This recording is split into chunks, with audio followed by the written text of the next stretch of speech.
স্বামী টানা ৩ দিন প্রেমিকার সাথে বাইরে ঘুরে বেরিয়ে স্বামী যখন বাড়ি ফিরল তখন সে দেখল স্ত্রী আগের মতো দরজায় এসে তাকে স্বাগত জানায়নি। প্রথমে সে ভেবেছিল স্ত্রী হয়তো অভিমান করে ঘরে লুকিয়ে আছে, তাই সে উচ্চস্বরে ডাকতে ডাকতে সে উপরতলায় সব শোবার ঘরে গিয়েও স্ত্রীর কোনো খোঁজ পেল না। হঠাৎ তার চোখ পড়ল তাদের দুজনের ছবির অ্যালবামের দিকে। অবাক হয়ে দেখল অ্যালবামের একটিও ছবি নেই, সব ফাঁকা। মুহূর্তেই তার বুকের ভেতর কাঁপন ধরল। সে দৌড়ে নিচে নেমে গিয়ে বাটলারের কাছে জিজ্ঞেস করল, আমাদের ছবিগুলো কোথায় গেল? বাটলার কিছুক্ষণ চুপ করে থেকে শুধু বলল, ছবিগুলো উঠোনে আছে। পুরুষটি তাড়াতাড়ি উঠোনে গিয়ে দেখল মাছের ট্যাঙ্কের ভেতরে পোড়া ছবির ছাই ভাসছে।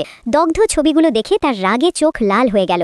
সে গর্জে উঠল, কে ছবিগুলো পুড়িয়েছে? যখন জানতে পারল তার স্ত্রী নিজ হাতে সব ছবি পুড়িয়েছে তখন সে সঙ্গে সঙ্গে ফোন বের করে স্ত্রীকে মেসেজ পাঠালো, কিন্তু স্ক্রিনে লাল ভেসে উঠল। সে অনেক আগেই ব্লক করে দিচ্ছে। হাল না ছেড়ে সে স্ত্রীর বাবাকে ফোন করলো, কিন্তু ওপাশে ভেসে এলো ঠান্ডা স্বরে, এই নম্বরটি অস্তিত্বহীন। এবার সে সত্যিই ক্ষিপ্ত হয়ে উঠল। সে কল্পনাও করতে পারেনি ডিভোর্সের কাগজে স্বাক্ষর করার আগেই স্ত্রী চুপচাপ তার জীবন থেকে সরে যাবে। সে সঙ্গে সঙ্গে সহকারীকে ফোন করে বলল স্ত্রী আর তার বাবা মায়ের খোঁজ বের করতে। কিন্তু পরদিন সহকারী এসে ও জানালো তাদের বিয়ের সময় স্বাক্ষর করা বিবাহ বিচ্ছেদের চুক্তিপত্র নিয়ে স্ত্রী আইনজীবীর কাছে গিয়েছিল।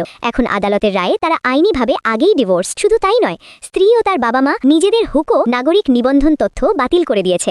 এখন তারা কোথায় গেছে কোনো খোঁজই পাওয়া যাচ্ছে না। মুহূর্তেই পুরুষটি বুঝতে পারল যে নারী তাকে প্রাণের চেয়েও বেশি ভালোবাসত সে সত্যিই তাকে ছেড়ে চলে গেছে। কিন্তু সে জানত না সবকিছুই তার নিজের কাজের ফল। সেদিন স্ত্রীর জন্মদিনের অনুষ্ঠানে প্রেমিকাকে খুশি করতে গিয়ে যখন সে সবার সামনে স্ত্রীকে চড় মেরেছিল, ঠিক সেই মুহূর্তেই 10 বছর ধরে ভালোবাসা সেই নারীর হৃদয়ে সম্পূর্ণ ভেঙে গিয়েছিল। এরপর সে নিজ হাতে তাদের সব ঘনিষ্ঠ ছবিগুলো পুড়িয়ে ফেলে। একসাথে লাগানো ভালোবাসার প্রতীক সেই বটগাছটিও কেটে ফেলে। সব সম্পর্কের শিকড় নিজেই ছেটে দিয়ে বাবা মাকে নিয়ে সে চিরতরে পুরুষটির জীবন থেকে চলে যায়।